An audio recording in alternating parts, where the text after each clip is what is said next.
교회를 세운다는 의미를 한번 정리해 보겠습니다. 지난 6주 말씀을 한번 떠올리면서요. 교회를 어떻게 세울 수 있는지를 생각하면서 간단하게 제가 말씀드릴 테니까 한번 들어보시기 바랍니다. 교회를 어떻게 세우냐?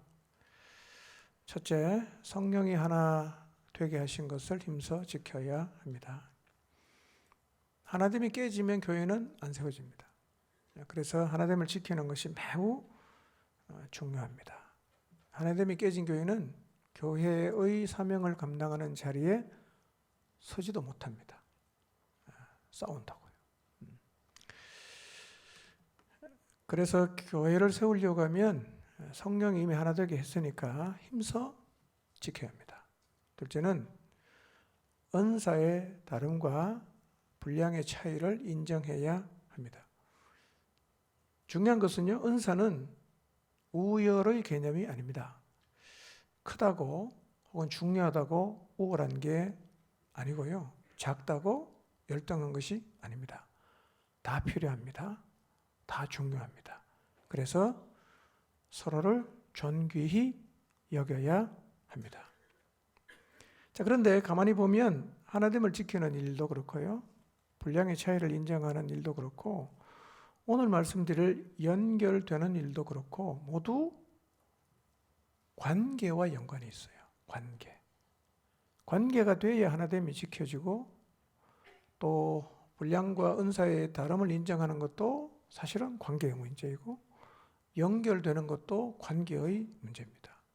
이 말은 교회를 세운다는 말은 추상적인 얘기가 아니라 우리 서로의 관계가 매우 중요하다는 거예요.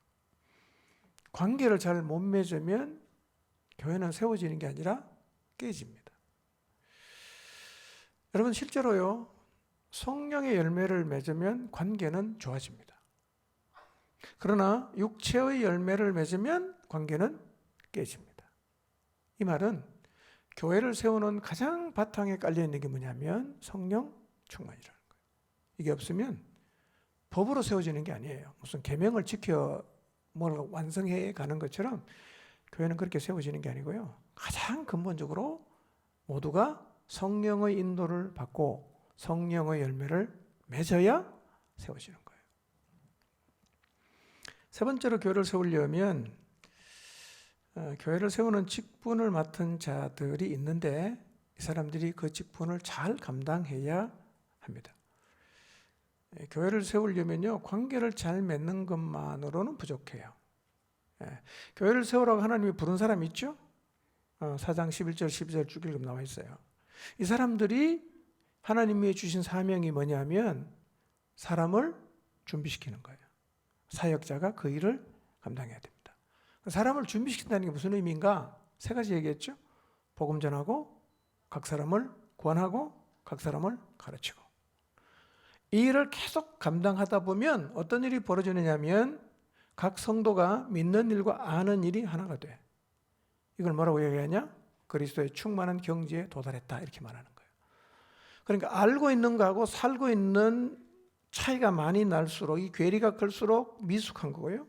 알고 있는 것과 살아내는 게 거의 같으면 이게 성숙이에요. 하나님은 교회가 그렇게 되기를 원하세요.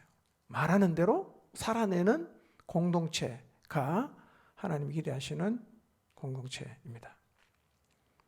네 번째는 교회를 세우려고 하면 모든 지체가 연결이 되는데 마디를 통해서 연결돼야 합니다. 이건 제가 오늘 말씀을 드릴 겁니다. 이 네 가지가 잘 우리 안에서 이루어지면 교회는 세워지고 교회가 세워지면 교회는 진짜 대단한 것이 되는 거예요. 지난주에는 사도행전 20장 말씀을 통해서 바울이 에베소 교회를 세우기 위해서 가졌던 자세가 뭔가를 상고했는데요. 17절, 18절을 눈으로 한번 보시기 바랍니다.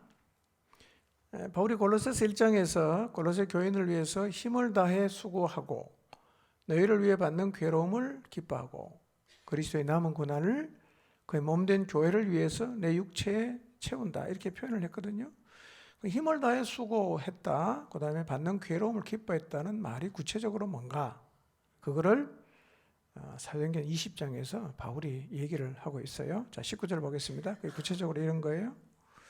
자, 여기서 바울이 성도를 섬기는 자세를 소개를 하는데요. 한번 보십시오. 어떤 자세가 있었던 것 같아요? 보입니까? 세 가지가 있죠. 뭐든 겸손, 그 다음에 눈물, 그 다음에 시험을 참은 거예요. 예. 자, 첫째 자세가 뭐냐면 겸손이었어요. 겸손. 주의를 할 때 가장 중요한 덕목이 뭐냐면 겸손입니다. 겸손하지 않으면 섬김의 열매가 없게 돼 있어요. 교만한 사역의 열매를 보신 적 있습니까? 우리는요, 교만한 사람 다 싫어합니다. 교만한 사람 좋아하는 사람 있어요? 다 싫어합니다. 그래서 못 모르고 갔다가 그 사람이 교만한 걸 알면 전부 등을 돌립니다. 교만하면요, 사역에 열매가 없어요.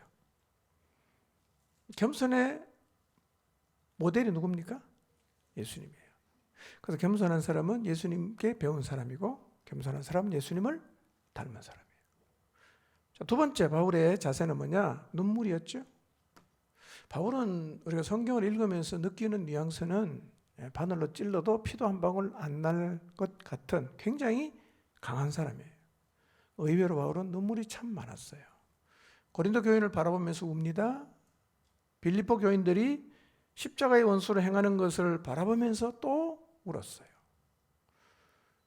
눈물이 사역입니다. 사역의 전성기는 눈물이 그치지 않을 때라고 할 수 있습니다. 우리도 바울처럼 눈물로 사역하면 하나님 역사가 회복됩니다. 눈물을 혹시 잃어버렸나요? 어떻게 하면 회복할 수 있죠? 복잡하지 않습니다. 진심으로 사랑하면 울 수 있어요. 사랑하면 안타까운 마음 생깁니다. 사랑하면 울 눈물이 있어요. 세 번째, 어떤 자세였나? 시험을 참고 주님을 섬겼다. 바울도요, 참 많이 참았어요. 물론 예수 그리스도께서 참음의 본을 보여주셔서 바로 그렇게 미쳐 날뛰면서 교회를 핍박하고 예수 믿는 사람 죽이고 막 그런 짓을 할 때도 주님이 참았거든요. 그걸 바울이 배운 거예요. 나도 참아야지. 참았어요. 사람 섬기는 일에는 반드시 인내가 필요합니다.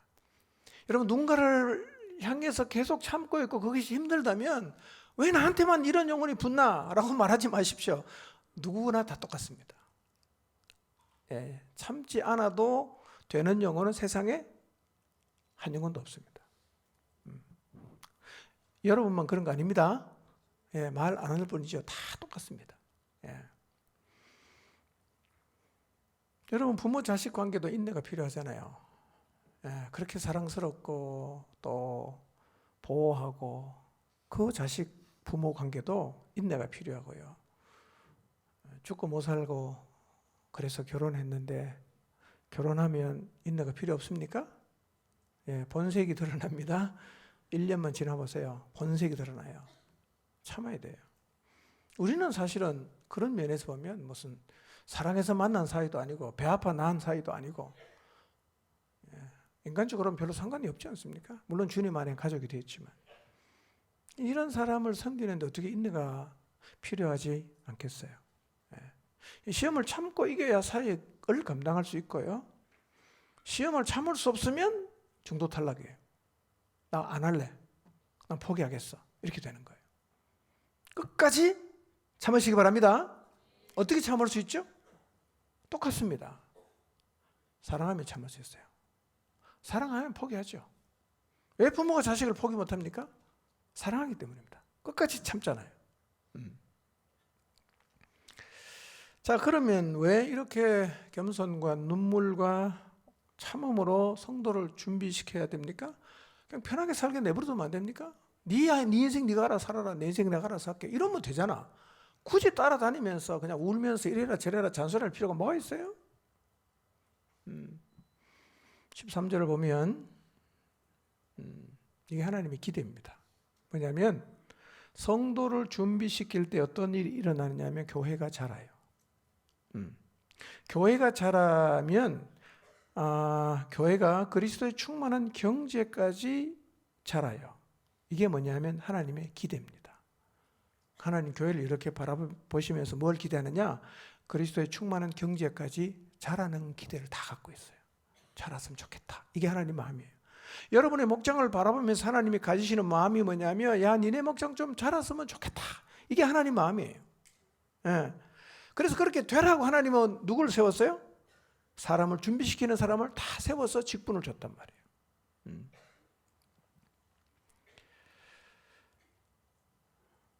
그럼 하나님 왜 자라기를 원하실까요? 왜 하나님 자라기를 원하죠? 뭔가 좋은 결과물을 얻기 위해서 그러는 겁니까? 14절을 보세요.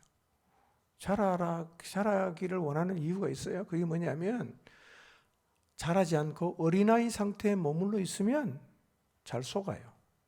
술수에 잘 빠져요. 세상 교훈에 세상 가치에 계속 흔들거린단 말이에요. 하나님은 교회가 이러지 않기를 원하는 거예요.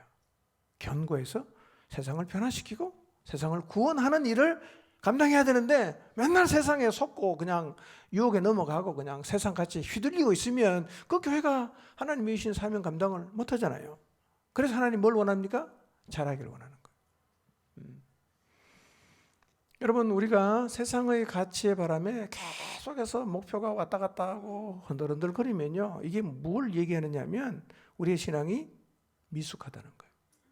미숙하니까 흔들리는 거예요. 오늘은 일로 갔다가 내일은 저리로 갔다가 왔다 갔다 하는 거예요. 하나님 원하지 않아요. 자, 그리고 공동체가 자라는데 필요한 게 하나가 더 있죠. 15절을 보면, 사랑 안에서 참된 것을 하여라고 말했는데 이게 무슨 말인지 잘 이해가 안 되죠. 정확한 번역은 이겁니다. 사랑 가운데 진리를 말하며, 이렇게 사랑 가운데서 진리를 말하며. 그래서 여러분, 교회가 그리스도의 충만한 경지까지 자라는데 꼭 필요한 게 뭐냐면 진리를 말하는 거예요. 교회는요, 진리가 선포되어야 하는 곳입니다. 아멘이죠? 예. 사실은 성경이 말하는 원색적 복음은요, 십자가, 부활, 구원, 심판, 형벌, 이거예요. 이게 핵심이에요. 잘 사세요, 행복하세요. 그런 얘기는요, 교회 밖에도 들을 때가 많아. 근데 십자가 얘기는 교회 밖에는 아무도 안 해줘. 하나님은 교회가 진리를 말하게 되기를 원한단 말이에요. 진리를 말해야 돼. 그래야 교회가 교회다워져요. 오늘은 연결에 대해서 좀 말씀을 드리겠습니다. 여러분, 사람과 사람이 연결되는 것에 대해서 한번 생각해 보십시오. 사람과 사람이 연결되는 것. 오늘 예배드리는 여러분은 이 공동체 안에, 이 교회 안에 연결되어서 마음을 주고받는 사람이 있습니까?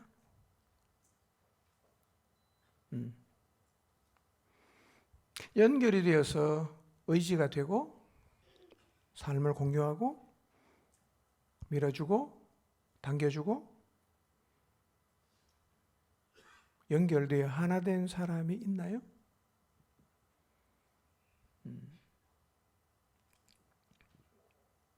아니면 교회는 다니지만 나는 누구와도 연결이 안 돼 있고 같이 예배하지만 누구와도 상관없이 예배만 드리고 돌아가고 예배만 드리고 돌아가고 이러고 있습니다.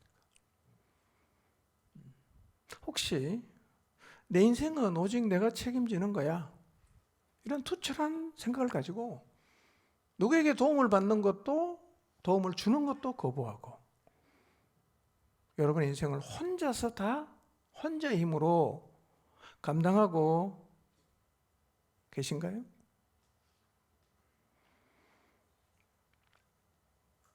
여러분, 공동체에 연결되지 않은 채로 신앙생활을 하는 것이 시대의 가치로 보면 크게 문제가 없어 보입니다.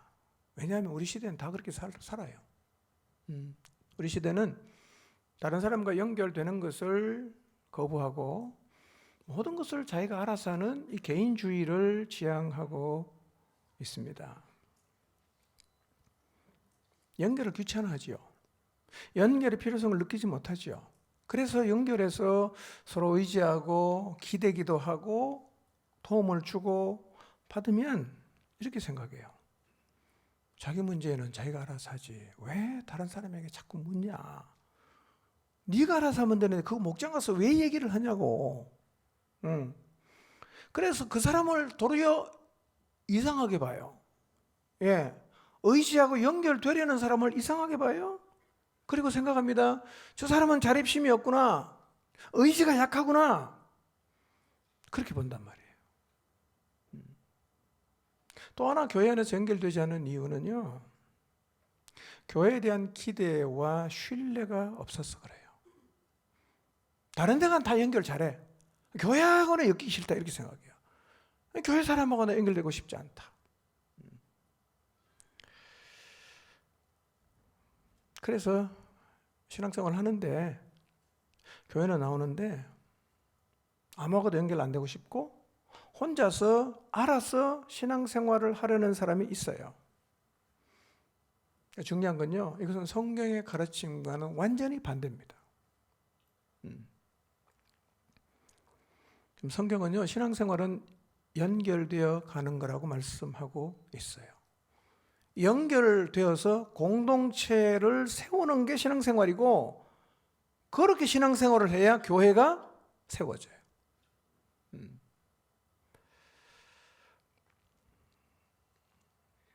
연결은요, 교회 세움의 핵심 가치입니다.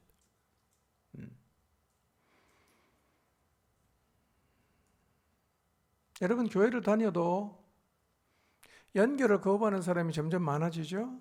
그러다 보니까 이 콩자루 같은 교회가 많아요. 콩자루. 예배를 드릴 때는 자루로 콩들이 쏙 몰려들어와요. 야, 우리가 하나가 됐다. 예배 끝나고 자루를 확 쏟으면 자루에서 쏟아진 콩들이 각기 다른 곳으로 떼구르르 굴러가는 것처럼 다 자기 길로 가버립니다. 그러니까 하나인 줄 알았는데 하나가 아니야. 예배 끝나면 하나가 아니야. 예배 드릴 때는 하나 같아. 이 콩자루 교회입니다. 그래서 같은 교회를 다니고 예배 시간인데 옆자리에 앉아 있어도 아무 상관이 없습니다. 그 사람이 무슨 생각하는지, 무엇 때문에 힘들어하는지 전혀 몰라요. 아니, 관심이 없기 때문에 궁금하지도 않아. 가끔씩은 좀 관심을 갖고 싶어서 물어보면 그 사람 표정이 이거예요. 그걸 네가 왜 물어? 이런 표정이야. 두 번은 못 물어. 그래서 교회는 다니는데 연결된 관계가 아니라 그저 얼굴 정도 아는 고만고만한 관계만 가지고 살아요.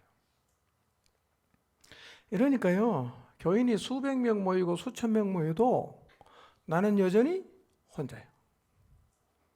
나 혼자예요. 수천 명이 다니지만 모든 것은 내가 다 알아서 해야 됩니다. 힘든 것도 개인의 몫이야. 고통받는 것도 개인의 몫이야. 고민하는 것도 개인의 몫이야. 기뻐하는 것도 개인의 몫이야. 중요한 선택과 결정도 다 개인의 몫이고, 교회는 다니는데 모든 것이 다 개인의 몫이에요. 이게 성경이 말하는 교회일까요? 자, 하나님이 세우신 교회의 모습이 어떠한지를 우리가 성경에서 확인해 볼 텐데요. 여러분, 세상이 어떻게 가든지 간에 우리는 뭘 붙잡고 가야 됩니까? 성경을 붙잡고 가야 됩니다. 성경 말씀을 붙잡고 가야 되는데, 성경에서 하나님께서 교회가 어떤 것이라고 말씀하고 있는가를 확인할 필요가 있어요. 자, 먼저 에베소 4장 15절 16절 같이 읽어봅시다. 시작. 오직 사랑 안에서 참된 것을 하여 범사에 그에게까지 자랄지라. 그는 머리니 곧 그리스도라. 그에게서 온 몸이 각 마디를 통하여 도움을 받음으로 연결되고 결합되어 각 지체의 분량대로 역사하여 그 몸을 자라게 하며 사랑 안에서 스스로 세우느니라. 자, 16절에 보면 그에게서라고 했죠? 그가 누굽니까? 그래서 15절 읽은 거예요. 그는 머리니 곧 그리스도라. 그리스도에게서 온 몸이 각 마디를 통해 쭉 나가죠? 15절 16절 말씀은요, 교회가 어떤 과정을 거쳐서 자라는지를 설명하는 거예요. 교회가 어떻게 자라냐? 교회는 머리 대신 그리스도에게서 온 몸이 하나님이 세운 중간에 마디를 통해서 도움을 받아요. 연결돼요. 결합됩니다. 그렇게 해서 자라는 것이에요. 뭐가 핵심입니까? 연결입니다. 연결. 신앙생활은 콩으로 존재하면 안 됩니다. 신앙생활은 각계전투하는 게 아니에요. 굉장한 왜곡입니다. 자, 에베소 2장 21절 22절 읽읍시다. 시작. 그 안에서 건물마다 서로 연결하여 주 안에서 성전이 되어가고 너희도 성령 안에서 하나님이 거하실 처소가 되기 위하여 그리스도 예수 안에서 함께 지어져 가느니라. 교회는 예수님 안에서 서로 연결되는 것이죠. 그리고 22절은 말합니다. 그리스도 안에서 함께 지어지는 곳이에요. 연결, 함께. 콩처럼 존재하는 것은 성경이 가르치는 게 아닙니다, 여러분. 시대의 가치예요. 우리의 인간 죄성입니다. 로마서 12장 4절 5절 한번 볼까요? 읽어봅니다. 시작. 우리가 한 몸에 많은 지체를 가졌으나 모든 지체가 같은 기능을 가진 것이 아니니 이와 같이 우리 많은 사람이 그리스도 안에서 한 몸이 되어 서로 지체가 되었느니라. 네, 이런 얘기하죠. 한 몸, 많은 지체. 한 몸, 많은 지체. 우리가 예수 그리스도 안에서 한 몸이 됐습니다. 한 몸 안에 뭐가 많겠어요? 지체가 많겠죠. 지체가 되었다는 말이 무슨 말입니까? 우리 몸의 지체를 생각해 보세요. 지체가 되었다는 말은 연결되었다는 말이에요. 지체가 되었다는 말은 서로에게 꼭 필요한 존재라는 얘기입니다. 우리는 서로에게 꼭 필요한 거예요. 그리고 다 연결되어야 몸이 기능을 하는 거예요. 콩처럼 돌아다녀 갖고는 교회의 능력이 안 나타납니다. 교회의 힘이 경험이 안 돼요. 우리는 뗄 수 없는 관계로 연결이 된 한 몸이어야 합니다. 우리가 서로 연결이 돼서 한 몸이 되자는 말은요, 우리가 특별한 교회를 만들자는 게 아닙니다. 성경에 말하는 교회가 원래 그런 거예요. 우리가 다른 사람하고 좀 구별되고 싶다, 좀 특별한 교회 만들자, 이런 게 아니라니까요. 성경이 그렇게 말했어요. 우리는 말씀을 믿기 때문에 말씀대로 구현하는 거예요. 해보니까 돼요. 여러분, 성경 말씀을 하면 다 됩니다. 아멘이죠? 하나님 안 되는 거 절대로 하라고 말하지 않아요. 고난주간 기도회 때 말씀드리겠지만요, 우리 하나님 말씀을 믿어도 되는 이유가 뭐냐면 그분의 사랑이 확정이 됐어요. 그분 말은요 무조건 믿어도 됩니다. 아멘입니까? 왜? 사랑을 확정했어요. 무조건 믿으시기 바랍니다. 예, 하나님 말씀 무조건 믿고 따라가야 됩니다. 우리 절대로 괴롭히거나 이용해 먹지 않습니다. 자, 그런데 연결되는 과정이 간단치 않아요. 사람은 다 참아야 되는 존재라 그랬잖아요. 힘들거든요. 그러니까 자꾸 어떤 마음이 생기느냐면 이 과정을 생략하는 거예요. 이건 우리가 못하겠다. 너무 힘들다. 직장생활도 해야 되는데, 사업도 해야 되는데 너무 이 교회 와서 에너지 많이 빼니까 이거는 생략하자. 그러고 나니까 뭐가 중요하냐? 설교만 중요해요. 그럼 설교 중요하죠. 그러나 설교도 그 은혜 받는다고 신앙이 자라냐? 예, 자라긴 자라지만 잘 안 자랍니다. 잘 안 자라요. 설교만으로는 건강한 교회 세울 수 없어요. 여러분, 설교 잘해서 오르르 모이잖아요. 옆에 설교 잘하는 교회 있으면 오르르 가버립니다. 그건 성경이 말하는 교회가 아니에요. 왔다 갔다 하면 안 되는 겁니다, 여러분. 예. 교회는요, 연결이 되어 한 몸이 될 때 진짜 교회다운 교회가 되는 거예요. 어떻게 교회를 세우냐? 제가 지난 6주간 말씀드렸잖아. 오늘 말씀 다 기억하십시오. 에베소 4장 말씀을 실천하면 교회는 세워집니다. 이거 그대로 실천하면 여러분의 목장도 세워집니다. 믿으시기 바랍니다. 예, 하나님 말씀 믿으세요. 자, 그런데 연결과 관련해서 우리가 꼭 기억해야 될 게 하나가 있어요. 그게 뭐냐? 연결을 해야 되는데 아무데나 연결하면 안 돼요. 연결해도 질서가 있습니다. 절대 잊어먹으면 안 됩니다. 사실은 아무데나 연결하기 때문에 공동체 안에 관계 문제가 계속 생기는 거예요. 저는 이 말씀하면서 이런 생각했어요. 야, 진짜 하나님 말씀 놀랍다. 아니, 하나님은 마치 죄인 출신이 인간이 모인 교회를 다 경험해보고 말씀하시는 것 같아요. 이게 딱 전곡을 찌르는 거예요. 사역을 해보면요, 마디와 연결되라는 말씀은 진짜 무릎을 치는 말씀이에요. 우와, 진짜 대단하다. 아니, 하나님은 교회도 안 해봤는데 어떻게 잘하냐 이거예요. 전곡입니다, 여러분. 연결의 순서는 뭐냐? 질서가 뭐냐? 마디에게 연결돼야 됩니다.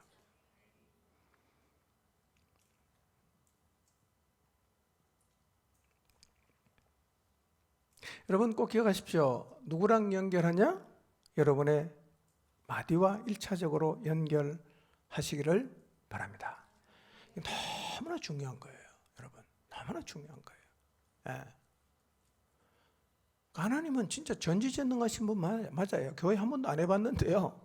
그분이 하신 말씀 보면요, 해보니까 이게 말이 너무 맞아요. 너무나 정곡이야 이게.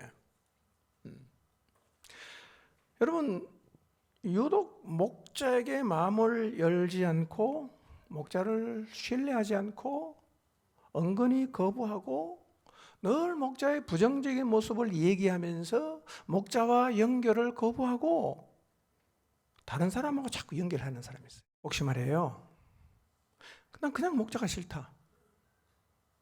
누구든 나는 목자가 싫다. 마음이 안 든다. 나는 목자하고 연결하기 싫다. 이렇게 목자를 향해서 부정적인 마음이 계속 생긴다면 목자를 보지 말고 자기를 봐야 됩니다. 왜냐하면 자기 문제입니다. 목자 문제 아닙니다, 여러분. 우리 자꾸 목자가 문제가 있다고 말하는데 목자 문제 아닙니다. 내 문제예요. 이건요, 이런 현상이 생기는 것은 정서적 문제일 가능성이 큽니다. 이게 만약에 정서적 문제 때문에 생기는 거라고 하면 목장을 바꾸어도 똑같습니다. 내 위의 권위는 다 싫어 나는. 어디에 갖다는 똑같습니다, 여러분. 누구 문제입니까? 내 문제입니다. 목장 문제 아니에요. 저는 정직하게 하나님 앞에 서서 이런 자신의 모습을 볼 수 있기를 바랍니다.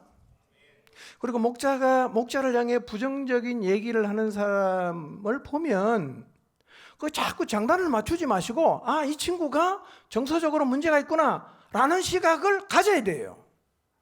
그래야 공동체가 안 흔들리는 거예요.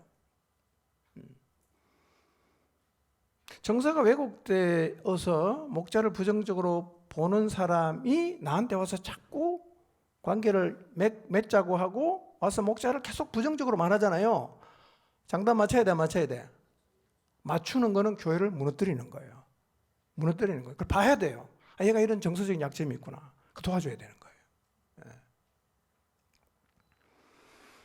여러분, 이렇게 권위에 대한 부정적인 정서는 부모 상이 건강하지 못한 사람에게서 나타나는 문제인데요. 이런 거예요. 부모가 폭력적이거나 가정을 책임지지 않았거나 늘 억울하게 만들거나 분노하게 만들거나 부모를 바라볼 때 참 부끄럽다 라는 느낌을 가져서 부모의 권위를 인정할 수 없었던 사람에게서 주로 나타나는 모습이에요. 권위의 부정적입니다.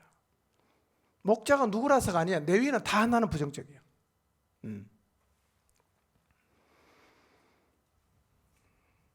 그래서요, 이런 사람은 목자 권위를 진심으로 인정을 안 합니다. 순종도 잘 안 해요. 늘 목자의 문제점만 얘기합니다. 여러분, 목자가 잘하는 9가지는 그 당연하다고 생각하고 한마디도 칭찬 안 해요. 잘 안 되는 약점 하나만 계속 얘기해요. 목자에게 마음 안 열어요. 여러분, 이런 사람은요, 어떤 관계냐? 개운치 않은 관계야. 이게 참 정확한 표현이에요. 개운치를 않아. 아니라고 말하기도 그렇고 기라고 말하기도 그렇고 뭔가가 찜찜해. 개운치 않아요. 확 열지 않아요. 그냥 조금 열어놓고요. 조금만 흘러가.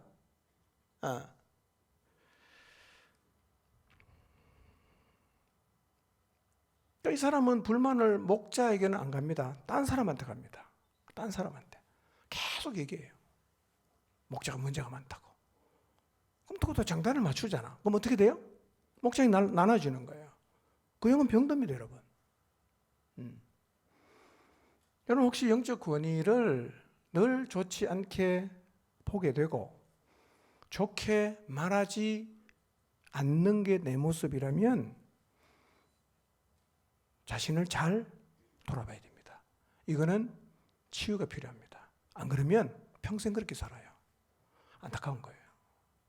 본인은 평강하겠습니까? 늘 이렇게 부정적으로 말하는데. 여러분 이거 한번 스스로 돌아보세요. 나는 사람을 볼 때도 그렇고 목차를 볼 때도 장점 9가지 약점 하나가 있는데 장점은 말 안 하고 늘 나는 약점만 얘기하는 사람인가, 아니면 약점이 8개고 장점이 2개인데 장점 2개만 얘기하는 사람인가. 잘 생각해 보세요. 약점만 계속 얘기하면 난 부정적인 사람이에요. 그게 부정적이에요. 좋은 얘기는 안 해요. 항상 안 좋은 얘기만 계속 하는 거예요. 이게 부정적이라는 거예요. 여러분 모두 긍정적 사람 되길 바랍니다. 사람은 다 강점, 약점 다 있어요. 예. 관계를 세우는 방법이 2개 있다 그랬잖아. 하나는 뭐죠? 사람을 세우는 방식이 있고 하나는 사람을 무너뜨리는 방식이 있어요. 어떤 사람일까요? 장점을 계속 말하는 사람은 세우는 사람이고 약점을 계속 말하는 사람은 무너뜨리는 사람이에요.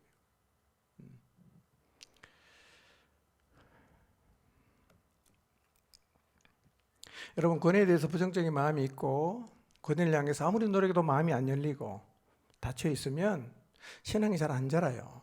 참 안타깝습니다. 저는 오늘 내 모습이 이러다면 주님 앞에 나가서 이 상처의 치유를 위해서 기도하시고 영적 권위와의 관계가 새로워져서 관계 안에서 자유를 누리고 무럭무럭 자라게 되기를 바랍니다. 부정적인 그림은요, 내 안에 잔상으로 남아있고 무의식 세계 속에 들어와 있어요. 나도 모르게 나와요, 그게. 이걸 봐야 돼요. 아까 얘기했죠? 나는 사람을 볼 때 늘 부정적인 것만 얘기하냐, 아니면 긍정적인 것을 얘기하냐. 잘 보세요. 무의식 세계 속에 들어있어요, 이게요.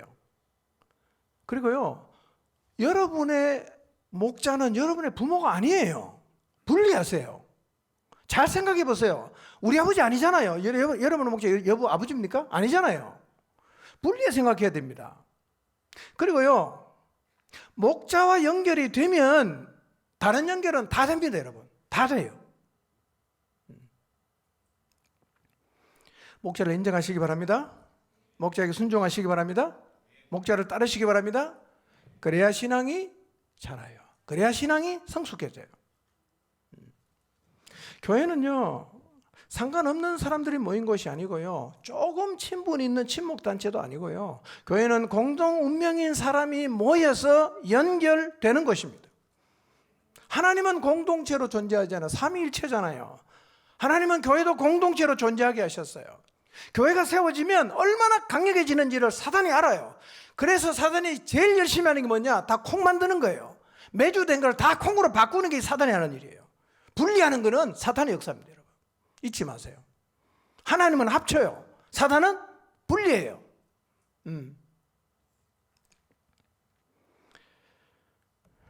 분리하면 제일 먼저 내가 죽어요. 이런 겁니다. 내 마음이 누군가에게 흘러가야 돼요. 다른 사람 마음도 내게 흘러와야 합니다. 그럼 나도 살고 너도 살아요. 연결하자는 말은요, 살리자는 말입니다. 살리고 싶다는 말이요. 귀찮게 하는 게 아닙니다, 여러분. 살리고 싶어서. 나와야 살 수 있고 연결돼야 진짜 나를 발견하고 나답게 살 수 있으니까. 저는 오늘 여러분 모두가 나달의 콩이 아니라 매주가 될 수 있도록 마음을 열고 나오시기를 바랍니다. 혹시 이런 분 계십니까? 나는 지금까지 혼자 살아왔습니다. 좋은 직장도 들어가고 어려움 없이 살고 있지만 근원적인 목마름과 외로움과 공허함이 있습니다. 노력은 하는데 세상이 이겨지지 않습니다. 노력은 하는데 말씀대로 사라지지가 않습니다. 내 힘의 한계를 느꼈습니다. 이제 연결되고 싶습니다. 근데 막상 연결하려고 하니까 어떻게 연결하는지를 잘 모르겠습니다. 어떻게 하면 연결되는지 나 좀 가르쳐 주십시오. 이런 분 혹시 계십니까? 성경은 어떻게 연결되는지를 가르쳐 주고 있어요. 한번 볼까요? 16절 다시 봅니다. 시작.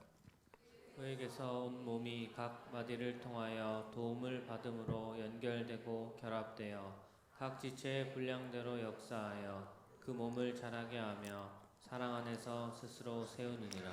자, 여러분이 이 말씀을 잘 읽어보십시오. 연결되는 방법이 성경이 뭐라고 말하고 있습니까? 뭐라고 말하고 있죠? 그렇죠. 도움을 받음으로. 누구한테? 마디에게. 도움을 받으면 뭐가 돼요? 연결돼요. 너무 단순하죠? 너무 단순하죠? 근데요, 이게 진짜 놀라운 말씀이에요. 제가 이 말씀을 깨달았을 때요, 무릎을 쳤습니다.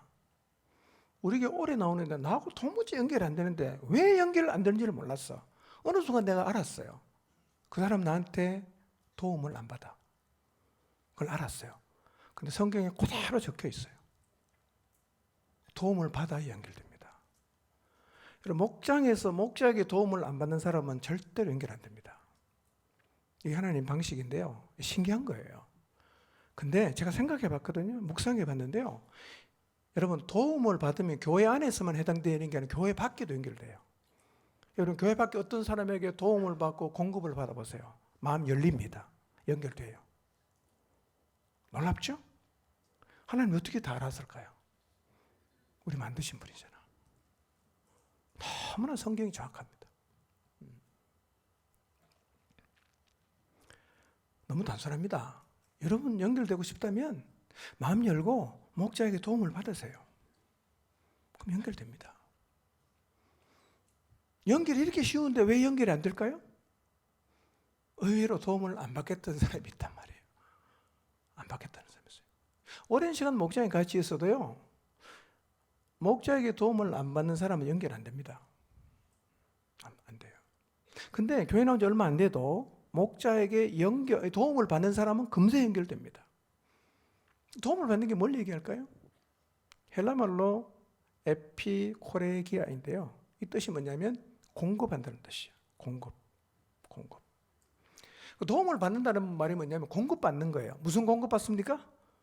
월급 줍니까? 그건 아니죠. 영적인 공급을 받는다는 말입니다.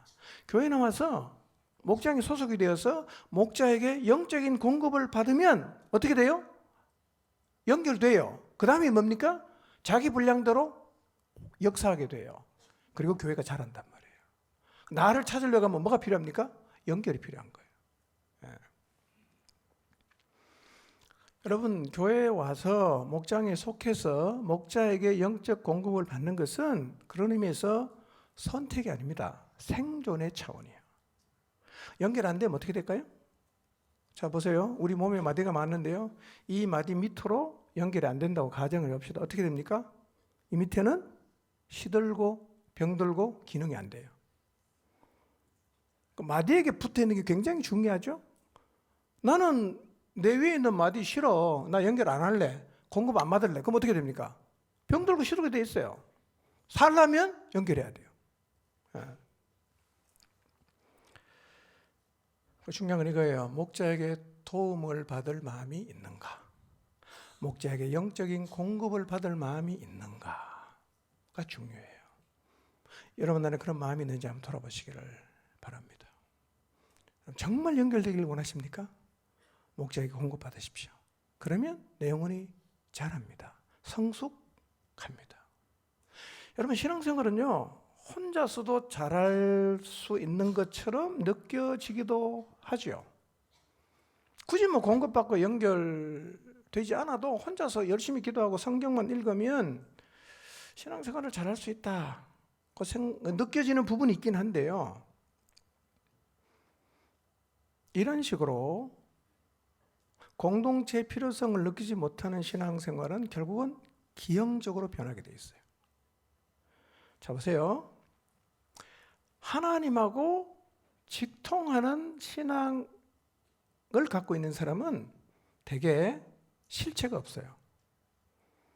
입만 열면 사랑을 말해요. 온 세상을 다 사랑하는 것 같아요. 사랑은 혼자 하는 겁니까? 대상이 있습니까? 대상이 있어야 되잖아. 이 사람 대상이 없어요. 늘 사랑을 말해. 이게 뭐죠? 이론입니다. 자기도 무슨 말인지 모르고 하는 거예요. 그래서요, 입만 열면 뭐 그냥 사랑 얘기하는데 싫은 사람 나타나면 바로 외면합니다. 미운 사람 나타나면 바로 미워해버립니다. 그러면서도 또 뭐라고 말했냐면 사랑을 말하는 거예요. 뭔 말이에요 이게? 싫은 사람 다 내치고 미운 사람 상종도 안 하면서 사랑을 계속 말해요. 무슨 뜻입니까? 뭔 말인지 모르고 가는 거예요. 왜? 여러분 실체가 없기 때문에 그런 거예요. 사랑은 대상이 있어야 되는 거예요. 혼자 사랑합니까? 늘 희생과 헌신을 말해요. 근데요, 손해보는 일은 절대로 안 합니다. 기분 나쁘면 적시로 관둬버립니다. 희생이 뭔지 아는 거예요? 헌신이 뭔지 아는 거예요? 모르는 거예요, 여러분. 여러분, 사랑을 말해도요, 상대가 없으면 고뇌할 게 없습니다. 나 혼자 사랑을 말했는데 무슨 고뇌할 게 뭐가 있어요?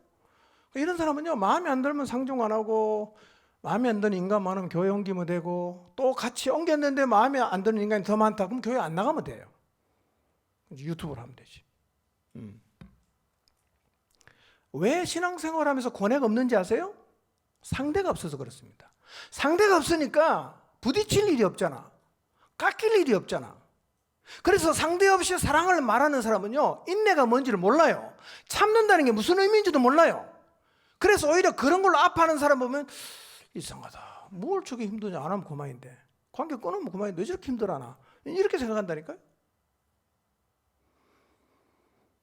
근데요, 상대가 생기잖아요. 사랑이 쉽지 않습니다. 용서가 쉽지 않아요. 실험해야 됩니다. 왜냐하면 사랑하기 싫은 사람 상대가 내 앞에 있어. 내가 그를 사랑해야 돼. 용납하기 싫은 상대가 내 앞에 있어. 주님이 용납하래. 하나 되래. 힘들어 힘 안 들어요. 고뇌하는 겁니다. 갈등하는 거예요. 해야 되나 이거? 하지 말까? 그래서요, 용납하기 힘들고 상대하기 싫은 사람을 내가 사랑하라는 주님 말씀에 순종해서 막 기도하고 나왔어요. 근데 고뇌하고 있는 그 순간에도 그 사람은 여전히 함부로 말해요. 이기적으로 행동합니다. 예의 없이 행동해요. 좌절합니다. 내가 이 사람 과연 받아낼 수 있나? 기도하면 또 사랑하래. 그러니까 고뇌하는 겁니다. 힘든 거예요. 이렇게 사람을 받아내는 게 너무 힘들 때 우리가 어디로 갑니까? 송도 바닷가로 가는 게 아니라 기도실로 가잖아.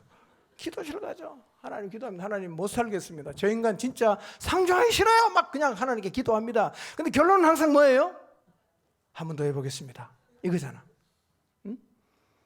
이게 평생에 한 번 있는 게 아니고요. 매주마다 올 수도 있어요. 이런 과정이 반복이 되면서 나도 모르는 사이에 내 마음의 그릇이 넓혀져서 어느 순간에는 그런 인간하고 같이 내가 웃으며 얘기하게 된단 말이에요. 이게 뭐예요? 이게 신앙생활의 현실이에요. 왜 이런 현실이 필요하냐? 실체가 있으면 그렇게 되는 거예요. 상대가 없으면요, 함부로 말해도 그럼 뭐 책임질 것도 없고 확인할 방법도 없어요. 무조건 사랑한다고 우기면 어떡할 거예요?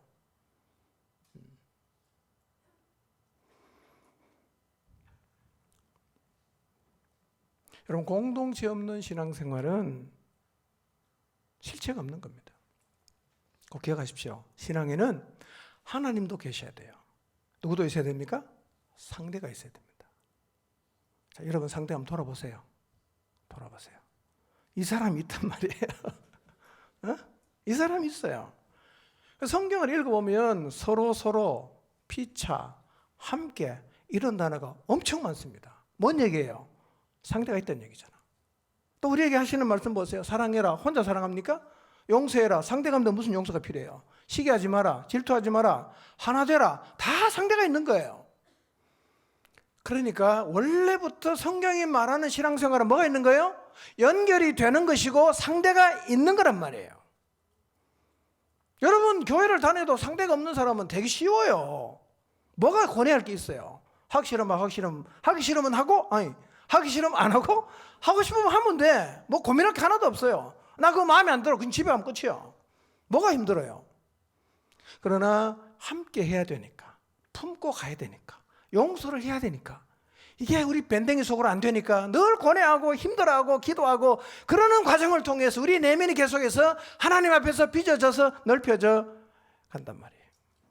지금 똑같습니다. 여러분이 인정하기 싫어하는, 순종해야 하는 지도자는 항상 여러분 앞에 있어요. 여러분 곁에 여러분의 마음에 들지 않고 여러분의 스타일에 맞지 않는, 정말 용납하기 힘들고 견적이 많이 나오는 사람이 항상 옆에 있어요. 주님은 이 사람하고 하나 되래요. 하나님을 지켜가래요. 하기 싫어요. 힘들어요. 안 하고 싶어요. 그래서 뭐 하는 거예요? 고뇌하는 거예요. 갈등하는 거예요. 상대가 있으니까 겸손해져요. 상대가 있으니까 기도하게 돼요. 상대가 있으니까 주님의 도우심을 구하는 거예요. 물론 모든 사람이 다 힘든 사람은 아니에요. 힘 주는 사람도 굉장히 많아요. 네. 힘이 되는 사람도 참 많아요.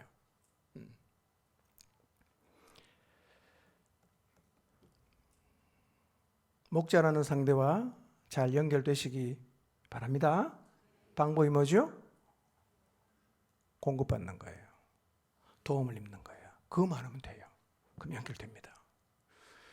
이런 생각하실 수 있을 거예요. 목사도 목자도 다 똑같은 사람인데 왜 자꾸 사람에게 도움을 입어야 되는가? 여러분, 목자가 독자적으로 여러분을 돕는 게 아닙니다. 목자는 기본적으로 그 위에 마디에 또 연결되어 있어요. 다 연결되어 있어요. 맨 위에 누굽니까? 그리스도에게 연결되어 있죠. 목자는요, 사실은 주님께 받은 것을 흘려보내는 거예요. 우리 몸의 마디가 다 그렇지 않습니까? 위에 거 받아서 밑으로 보내는 거예요. 예. 그러니까 여러분이 목자가 아니기 때문에 목자보다 열등하다고 생각할 필요는 없어요. 그 뒤에가 간단히 설명할게요. 이 말은요, 마디만 예수님에게 연결되어 있다는 말이 아니고 우리 모두 예수님에게 연결되어 있지만 바로 내 위에 있는 성수가 마디를 통해서 도움을 입고 연결이 되어서 세워져 가는 것이 이게 하나님의 방식이고 성경의 가르침이에요. 이런 방식으로 교회가 세워져야 된다는 거예요. 여러분, 신앙생활에는 상대가 있다는 거 기억하시기 바랍니다. 자, 상대를 한번 쳐다봐 주시기 바랍니다. 상대. 견적이 많이 나옵니까? 예. 상대 없는 신앙생활은 다 추상적입니다. 말장난하는 거예요. 자, 그러면 오랜 시간을 같이 있어도 목자와 연결이 안 되는 이유가 뭘까요? 우리 목장인 지 10년 지나도 목자가 전혀 연결 안 되어 있다면 왜 그럴까요? 두 가지 이유가 있어요. 첫째는 공급을 받고 싶은데, 도움을 입고 싶은데 도움을 안 줘서 그래요. 내 양육 받고 싶은데 양육 안 해주는 거예요. 영적인 도움을 입고 싶은데 도움을 안 줘. 누구 책임이죠? 이건 목자 책임입니다. 목자가 회개해야 됩니다. 혹시 간절히 원하는데 전혀 공급을 안 해주는 목자가 있다면 다시 공급하는 자리로 나가시기 바랍니다. 자, 두 번째. 왜 연결 안 되냐? 공급을 해 주려고 하는데 공급을 거부해서 그럴 수 있어요. 이건 누가 회개해야 됩니까? 거부하는 양이 회개를 해야 합니다. 원래는 목자에게 마음을 열고 영적인 공급을 꼭 받으시기 바랍니다. 자, 잠깐 여러분 위에 있는 마디가 누군지 한번 생각해 보십시오. 얼굴이 기억납니까? 기억나십니까? 예. 목자를 바라볼 때 사회적인 지위를 바라보고 나이를 바라보고 어느 대학 나왔냐 이런 걸 따지면 안 됩니다. 별로 중요하지 않아요.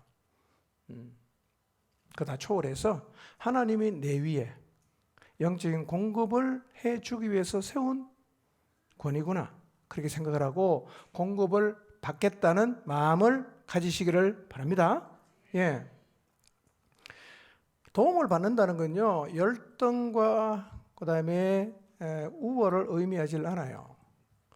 어릴 때는요, 다 도움 받는 거예요. 어릴 때는 다 도움 받습니다. 그래야 건강하게 자랄 수 있죠. 근데 가만히 생각해 보면요, 도움은 반드시 연결을 가져와요. 여러분 가정에서 아이가 태어나잖아요. 누구의 도움 받아요? 부모의 도움을 받죠. 부모의 사랑, 헌신, 희생. 사실은요, 태어난 아이는 부모에게 몇 시간을 요구하느냐면 하루 24시간을 요구합니다. 아무 때나 울고 아무 때나 그냥 기저귀 갈아달라고 배고프다고 울고 그러잖아요. 24시간 다 달라고 합니다. 부모는 희생과 헌신으로 다 줘요. 그런데요, 이게 어떤 현상을 가지고 오느냐면 부모와 자식 간의 연결을 가져와요. 이게요. 엄청난 연결을 가져옵니다. 정도의 차이는 있지만 부모로부터 전적인 공급, 때로는 희생적인 헌신의 섬김을 받으면 이 연결이 매우 강해져요. 여러분, 그래서요, 부모의 도움을 입어서 자란, 그래서 부모와 연결된 자식은요, 부모를 어떻게 대합니까? 달라요, 여러분. 순종합니다. 부모를 섬겨줘요. 이 연결이 얼마나 끈끈하냐면요, 부모가 늙고 힘이 없어도 여전히 존중하고 시키면 말 잘 듣고 끝까지 사랑합니다. 드러누워 있는 아무것도 할 수 없는 부모이지만 경의를 표하고 사랑과 존경을 드려요. 왜 그렇습니까? 그게 연결돼서 그런 거예요. 어떻게 연결됐어요? 공급을 해줬어요. 차이가 있어요. 근데 공급을 하나도 안 받았다, 그런 부모에게는요, 사실 이게 잘 안 됩니다. 이게요. 연결 안 됐기 때문에.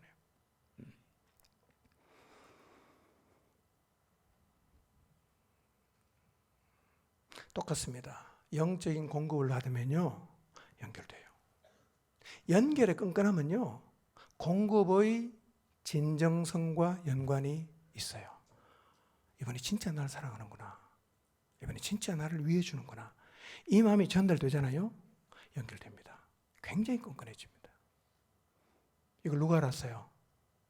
하나님이 하셨어요. 우리는 보고 하는데요, 하나님 처음부터 알고 이렇게 말씀하셨어요. 우리 어른이라고 다 순종합니까? 병든 노인 다 존중합니까? 아니잖아요. 누구한테? 공급받은 사람만 그렇게 해요. 공급받아 연결되니까요. 공급을 통해서 만들어진 연결은요, 굉장히 강합니다. 조직으로 만들어진 게 아니야. 이거는 마음이 흐른 거예요. 이런 연결은 진짜 삼겹줄이 되고 오겹줄이 되고 백겹줄이 되는 거예요. 안 끊어집니다. 끊을 수가 없어요. 하나님, 우리가 공동체 안에서 이런 연결을 하기를 원하시는 거예요. 자, 그런데요, 내가 교회 안에 와서, 처음 교회에 와서 아무것도 잘 몰라갖고 목자에게 엄청 도움을 받았어요.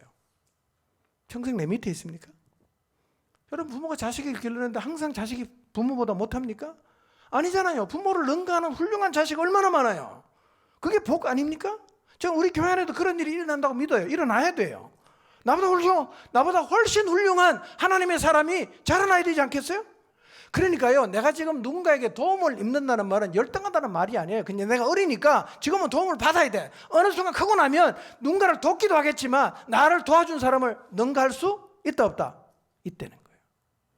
그러니까 연결되기 위해서 공급받는 걸 절대로 기분 나빠할 일이 아니야. 이거는 겸손하게 마음 열고 공급을 받아야 되는 거예요. 여러분, 순전한 마음으로 성수가 마디에게 도움을 받아서 연결되시기를 바랍니다.